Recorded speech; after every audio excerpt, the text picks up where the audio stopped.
Hi, everyone. This is Aaron, and you are listening to the SoundWords podcast, a podcast about the life and times of today's worship leaders. Today's guest is Endora Pan, and we're going to talk about AACF, slowing down and getting rest, and worship on and off the stage. Thanks for listening. Maybe, I don't know if you want to talk about this. Let's talk about how you messed up on Sunday. I still haven't listened to the recording, but maybe it's because I'm too prideful to listen to it, and I don't want to listen to me mess up. It's like a cringe-worthy moment. I go back to that moment in my head. I've been beating myself up over that stupid mistake, but I think what it reveals is my own pride. Like, I'm pretty prideful, but I think in that moment, I don't know why. I just was like, oh, it needs to be another beat, and then I'll come in. But then when we practiced, even though I thought that when we practiced, I still came in when I needed to come in, So I don't know. It's not a big deal. I know that I give you guys a hard time, and we're our worst judges. We're our worst critics. I know. But I appreciate it though. I do think because we didn't have the words. I mean, I was used to not having the lyrics in front of me, and I remember when it was my turn to go, the sound team didn't switch to my spot yet. So I was kind of waiting. Yeah. I was kind of waiting for that too. And then I knew you were saying 1, 2, 3, and then I was like, oh shoot, they didn't switch yet. And then I don't know. That it's not their fault at all. But right, of course. I just know that I don't know, in that moment, it was just a, I don't know, freak accident. I'm just kidding. No, it's true. It's true. You don't mess up. That is true. I mean, but we all do mess up. we all do. Yes, we all do. Okay. Have you always been so critical on yourself, or do you think it's only when you started playing with me, where I would call you guys out on your stuff? I think in public settings where I'm doing a presentation or performance, no, I don't like to mess up at all. Because you're in front of the public eye, and so I usually don't. Because I do, even if I fake my confidence, even if I'm not feeling confident, as I'm singing, I get more confident. I mean, that's part of being a performer, Yeah, so I think this is really the first time where I can remember I messed up in my life. Okay, wait, No, I'm just kidding. You did AA, right? Is that your college fellowship, AA? I was in AA, but I didn't sing in AA. Oh. I chose not to sing. Yeah. I chose not to sing in AA. Can you share that story again, or you don't have? If you don't want to share that story, you don't have. Oh no, I can share it. I forgot it. It's just because. Yeah, it was because I didn't. Well, one, I transferred from Mount Sac to AA, and then during my 2 years in community college, I didn't think my faith was that strong, or that was when I was tested a lot, and that's when I think my faith was solidified. But when I transitioned to UCLA and joined AACF, I didn't tell people I could sing just because I felt that in high school, when I was a worship leader, I was really prideful. Like I probably am still now, but I did sing for all the wrong reasons to give myself glory. And I could see myself just being tempted to only think about myself as I was up there. And because I felt that I was just not a new believer, but I was at a place in my life where I just wanted to grow in my relationship with Christ and wanted to grow with other believers, like other sisters, and get plugged into AA because I only had 2 years left to get plugged in. Yeah. It wasn't my focus to be on the worship team. But then people eventually knew that I sang because I'm loud. Yeah, because they can hear you. So they can hear you from the stage. Yeah. No, and I mean we had class prayer meetings every Sunday, and so we would do worship there. And if it's just my class, they knew that I would sing, and we would sometimes have worship jam sessions. And so we would just play around on the guitar. I mean, I didn't play guitar, but I would just harmonize or practice harmonizing with them. So that's when people knew I sang, but I never wanted to sing during my time in AA. So It wasn't until retreat. Oh, go ahead. no. Go ahead, please. I was gonna share that. When I first joined SABC, I still remember when I sat next to Jess at retreat, and I hadn't thought about joining. I hadn't thought about joining worship either, but then Jess had told you and introduced us, and it's really because of Jess that I'm doing this. you Because and I owe our friendship to Jess. I suppose. yeah. I do remember that retreat. I remember it vividly, and I remember asking you if you were good. I think I said, "Are you good?" And you said yes, and I was like, "Okay, cool. She's confident. She's bold." No. That's not what I said. I said. Didn't I say that? Because you said you liked my answer. My answer was that's what people say, right? Isn't that something that what I said? I guess so. I think yeah. Okay. I don't fine, think I answered you directly. Yeah. I think I said that's what people say, and basically indirectly I was saying that yes, I'm good. Right. Okay. Yeah. And in my mind, I just skipped straight to she said yes, she's good. So I do remember that, and I don't recall like how we started playing at church, but I know that was like how that's how we became friends. Oh, was it In Transit? Yeah. It was In Transit. Man. It was In Transit. I still remember the song. It was Grace Alone. Wait, what? The I Was an Orphan, that one? Yeah. Wow. Because you guys played it at IT Retreat, and I've never heard that before. Oh, and I think you were really into that song, and I didn't like that song initially. Wait, why? Because it's difficult to sing. Yeah, it was difficult It was difficult, I think, as part of the audience for the first time. Fair. But then, I mean, when you had me sing it with you during the first time we played together, I think I was just like, this is and you played it really fast. That's the thing. You played it fast. I do have my perks. No, but I like that song now. It's all good. So when you first came to FCBC, did you think that, we had a really like weird set of songs? I mean, obviously, like a lot of it is because, you were in transit, so you're part of that young adult group, Well, the first time I came, I think it was, I'm not going to say any names, but it was just songs that I've never heard before, like old hymns. Okay, right. And for me, because when I went to AACF, that was the same impression I had at AA, that they played a lot of hymns, and they were hymns like Before the Throne I've never heard of before. The old churches, they played more Chris Tomlin, Phil Wickham, and all the good like contemporary stuff, but they didn't play any Keith and Kristen Getty songs. But AA was definitely, they were big on having theologically sound music, because I'm sure some of the people that were there were from our church. Right. But I remember so I thought when I came to FCBC for the first time, I thought I'd be fine with the hymns, but to come to FCBC and there were things I didn't even hear before, then I was like, wow, I found a place where this place must be holier than FCB. AA.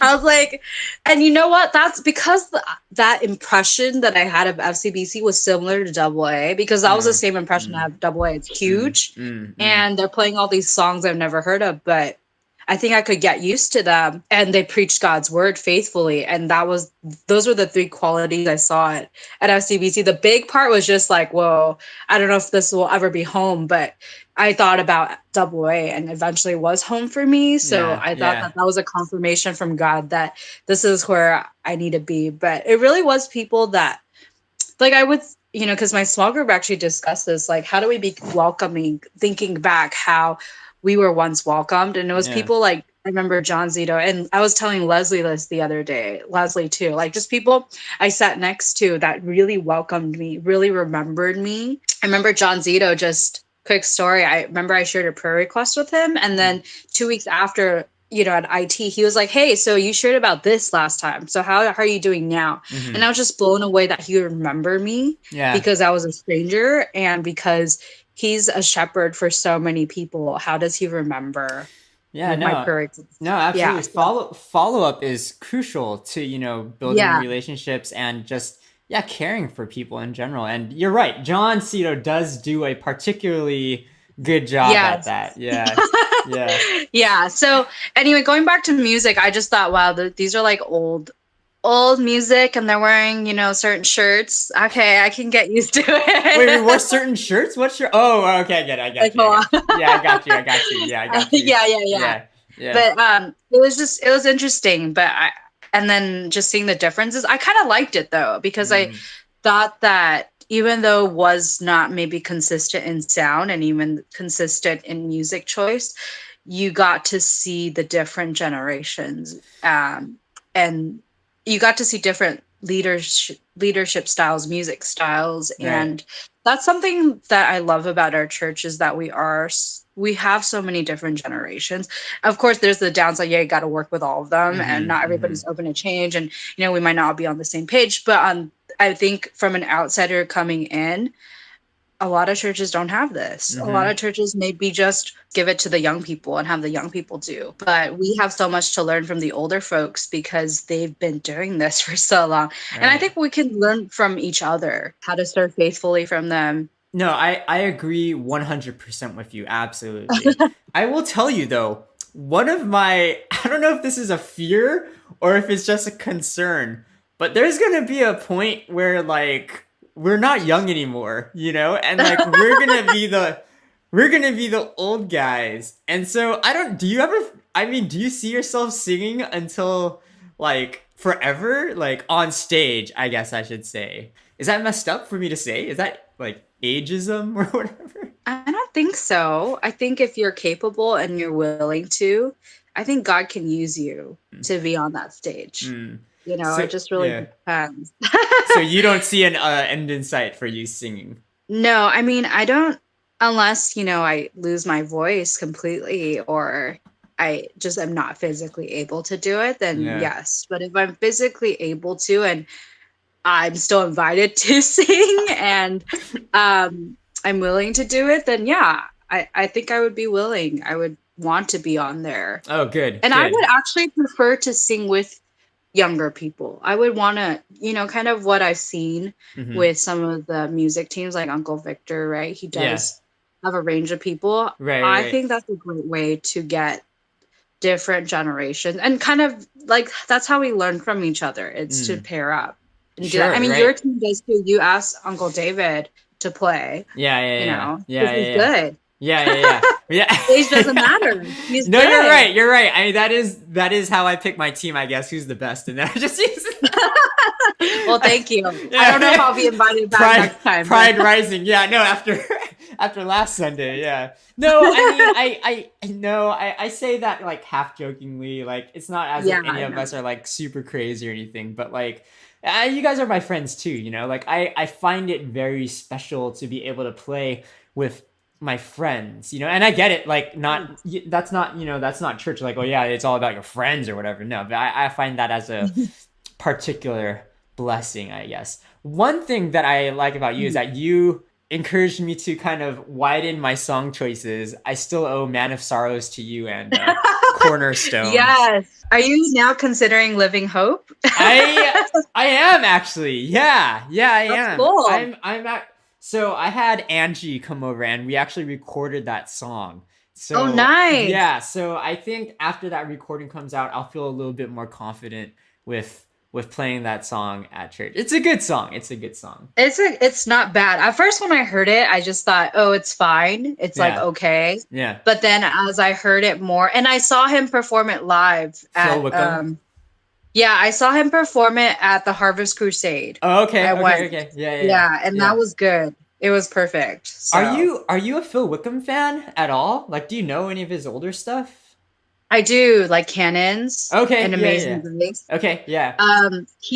His brother, they went to a church in San Diego called Maranatha Chapel, and Okay. I would go there. Oh. There was a period of time that I would go there so it was like the time when my dad wasn't pastoring the other church. There was 1 year gap, and my brother and I, my family, we didn't really have anywhere to go because he wasn't pastoring a church at that time. It was a transition year. We checked out Maranatha Chapel, and he would be there. Like it would be either sometimes they'll both play, or maybe sometimes one of them will play. And the person he wrote it with was Brian Johnson, because I was listening I was listening to the story on K-Love because I listened to K-Love. Nice. we can talk about Christian radio some other time, but um sometimes they do like behind the song. And so Living Hope was it. And apparently like Brian Johnson had texted him like, hey, let's write a song together about this. Yeah, that's like, awesome. Based off some verse. And then I was listening to Brian Johnson's music lately because I was like, oh yeah, Brian Johnson, who is that guy? Yeah. And Love Came Down is actually one of my favorites from him. Really? Love Came Down and Rescued Me. Oh, Did you not like that one at all? I guess I gotta revisit it, I guess I gotta revisit it. It's so good. It's so, okay, but I am more into the emotional feeling, like, but not extreme, you know, like. You and me pretty much share the same theological convictions, I think, for the most part. How, like, where was the turning point? Because I know you said in high school, like, you know, you were like kind of prideful or whatever. Was it double A that kind of made you get back on track, you think? Like double A. Okay. Double A, yeah. I listened to a message by this guy named Alan Ty. He was at a church called CCAC, and during my time in double A, I'll be honest, he was like my favorite speaker. Nice. Probably because he talked about the gospel and he spoke on Matthew 5, salt and light. And at the time I was doing my Korean drama blog and, you know, living my online life. Still waiting for that blog to come back. Oh yeah, sorry. Yes. Oh no, probably. I don't know. We'll see. I'm all about personal relationships now. So it's a little, but I'm sure I could do it through my blog. I think it's just been hard for me to sit down and write, to be honest. You do a lot of stuff. I don't blame you. You do a lot of stuff. Yeah. It's hard, but I think as a natural extrovert, it's just harder for me. Or I don't know. Because I did have friends before. No, I did have friends. 2 years at community college, I didn't have as much fellowship. So I think I had more time to write out all of my feelings. Like that was my outlet. Right. But nowadays it's just, if I need to talk to somebody, I'll just call somebody up, you know. But yes, the turning point would be that message. I think I still remember it. He was talking about salt and light and how salt can't lose its saltiness, right? And he was giving all these examples and just calling out believers. If you are a true believer, then you cannot live a double life. And he said that. And I was like, I just felt like, whoa, he's talking to me. Like God is talking to me. And I have to choose. Do I choose to continue going on this route of blogging, where at the time, actually, somebody reached out to me to put ads on my blog. Oh, wow. So I could start making revenue. Yeah. But then, and I was like considering it, but it was not, I mean, my blog readership, whatever, it wasn't even at a certain level that I wanted it to be. Sure. But I guess I would have wanted to do more, but I was at that time where I was debating, going back and forth, like, do I continue doing this or do I get a real life? No, I'm just kidding. No, I mean, there's always that turning point where it's like, oh, is what I'm doing, like, first off, effective? But then the other thing is like, is it right for me to be doing this? You know, you're always wrestling with that stuff. Yeah, because I mean, what I was watching, I mean, Korean dramas, I wouldn't say are as, they're not, they're just addictive. And I think it was addictive in the sense, I mean, the content is fine for the most part. It's not like American shows, to be honest. Right. It's not, there's not like as much sexual content. Yeah. It's pretty like tame stuff, but for some reason, I think it just, girls love it because it gives them this idea of who, like, that they're a princess. I don't know, just, or like, there's guys, there's, you know, there's that draw, and I don't know, maybe just living vicariously through your character, which is addicting because you want it to be that character instead of your own life. You know, I think that you should write, ironically, I think you should write a blog on that. I don't think a lot of people know about your K-drama past. That would be my challenge to you. Yeah. And my challenge is to actually, you know, I want to finish my youth thing. And the reason why I haven't finished it or even really started on it much is because I'm in the process right now. I'm going through things with some of my youth that has been very challenging, very things that we've never gone through. And I want to finish that post, but I also want to do that post. You're right. I should talk about it. Obviously, we're sensitive to the youth, right? Okay, so you recently went to turf. You left us in Yeah, I Iroquois. went to turf. That's a worthwhile This is part. This conversation. is supposed to be part of my blog post. So the reason why I decided to go to turf, actually, when I was nearing the end of senior year with my girls, I thought, "Oh, I'm done. I'm gonna be done. Yay!" Because JJ decided to do that, but he decided to go down to Right, Awana. right. And then for me, I was like, oh, maybe I could do Awana or I could do some other ministry. I got some new girls that started coming out near Okay. the end or the middle of senior year. Okay. And we just thought, if I leave now, and they may not come back, actually, those new girls that came middle, they don't really come that much. But I just thought, I want to be here. I just thought about what I would be doing my time if I wasn't doing Unicoi. And having done it for 3 years in a row, it just felt like, yeah, maybe what would I do? I would just watch Netflix. Maybe not K-dramas, but I would watch Netflix, read. Maybe I would do some baking, but then it would just be for me. And that would get dull kind of pretty fast.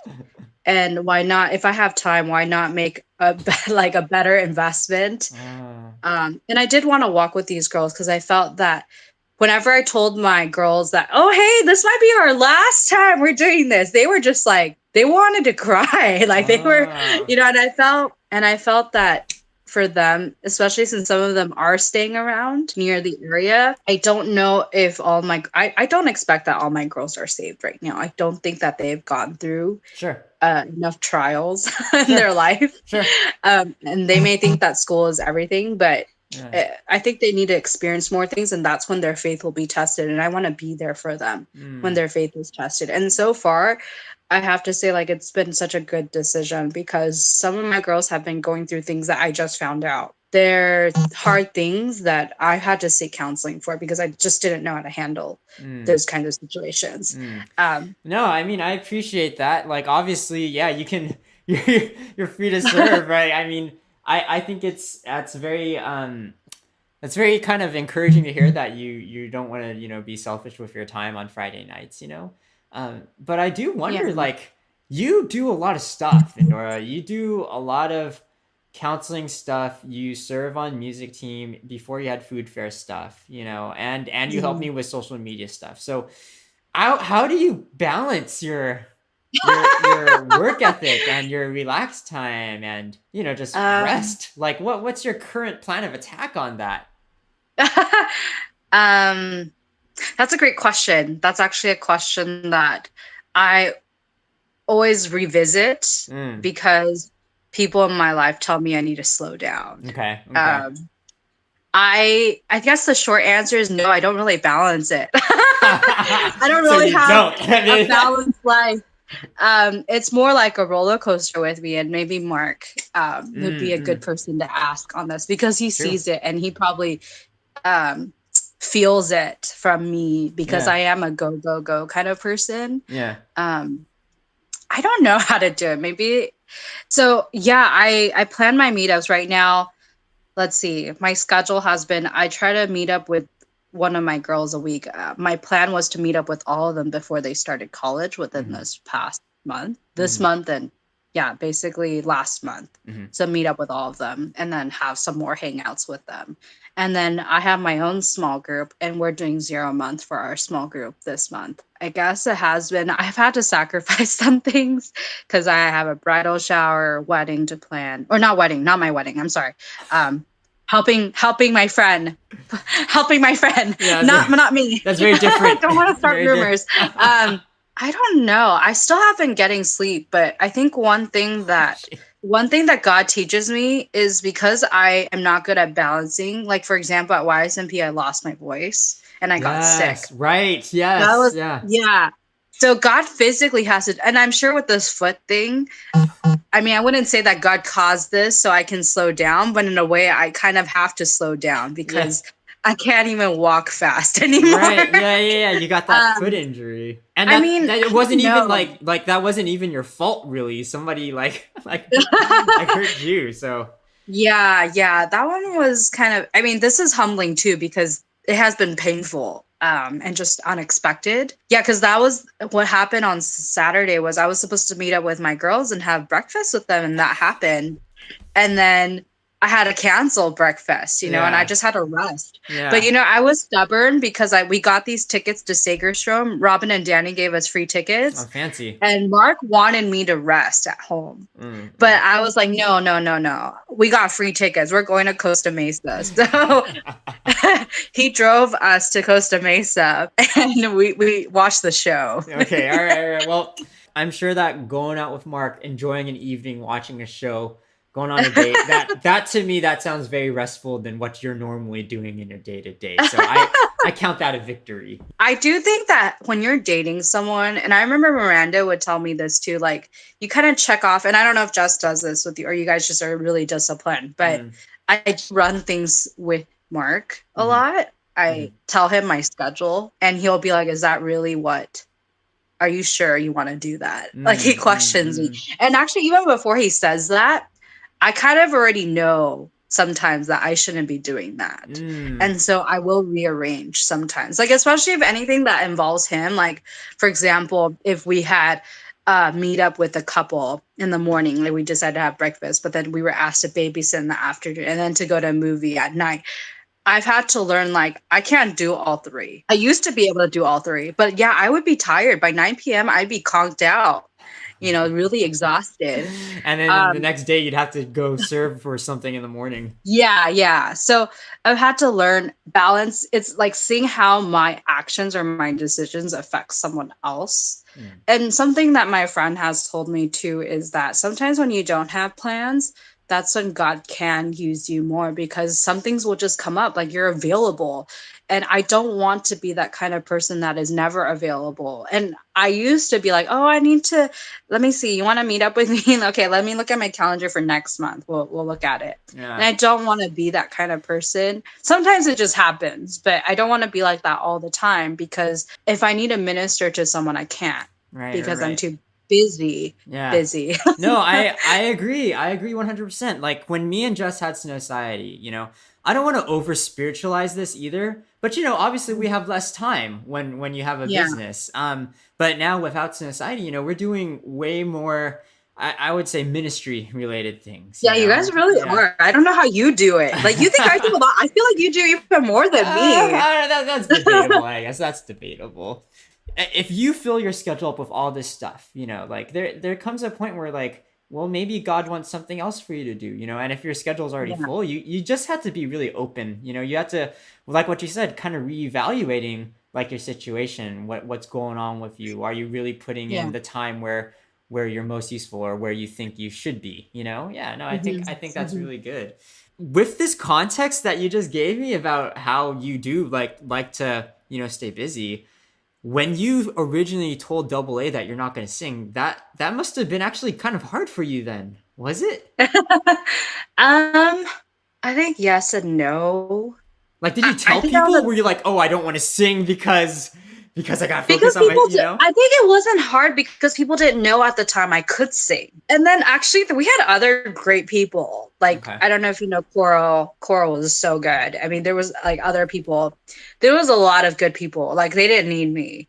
I know I'm good, but there's also other people who are good. Yeah.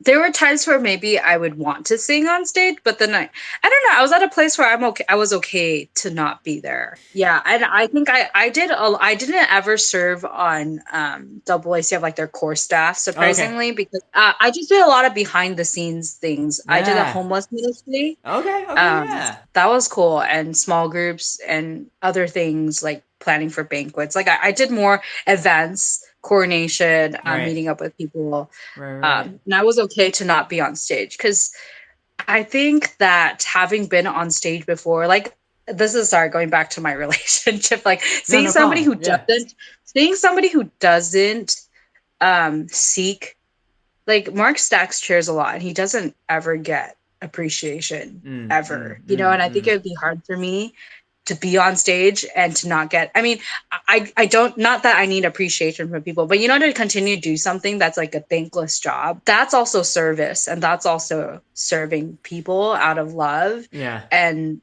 there's like other ways, I guess, than just being on stage. And like I have a voice and I can't be on stage, and that may be one of the easiest most effective way to use my voice, but there's also other avenues, No, if that makes sense. no, absolutely 100%. I know freaking Mark, Ricky, these guys, they're faithful chair Yeah, yeah. stackers. Yeah, chair He's not stackers. gonna like. Well, I hope this isn't gonna be published because he's not gonna like that I Well, talked about him. I'm sure he'll see it. I mean, He's like, "Why would you you guys share are stuff dating. about Yeah. me?" No, but you do, but the point is that like, hey, worship is not just singing on Yeah, stage and being visible. And it's not about that. It's not about us being visible. It's not about us trying to, bring attention to ourselves. I think right.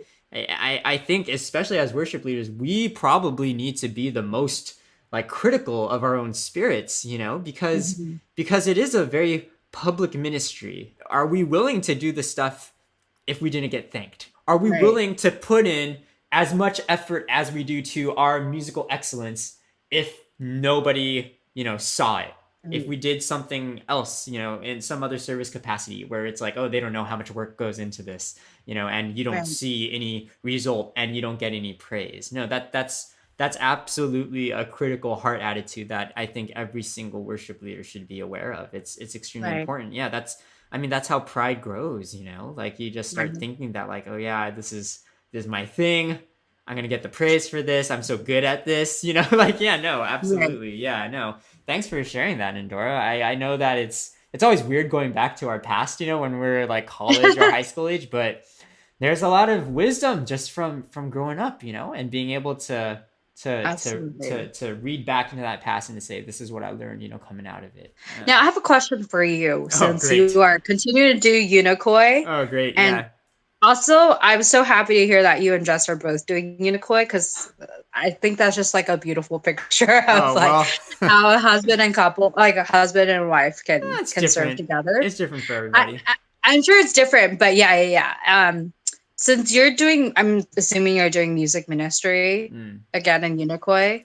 yeah, I Like, what mean, are yeah. some things that like you want to tackle, or like Yeah. some things that you want to work with the students on this year Yeah. to groom them to become worship leaders if they are Yeah. musically talented and if they have those qualities of a servant, leader, Yeah. or that they love God and want to serve God through music? What are some things that you want to work on this year? Yeah. Okay. So, first off the bat is that, Kevin is now the youth pastor, right? Uh-huh. Kevin's a Uh-huh. youth pastor. Before he was just the intern, and before I worked with Matt and Eugene. And Matt and Uh-huh. Eugene, that I would tell them, hey, this is my plan. This is what we're doing. Are you cool with that? Do you need me to change anything? And they would always be like, nah, just go ahead and do it. Like they trust me, and Yeah, yeah. and I think that we worked really well together.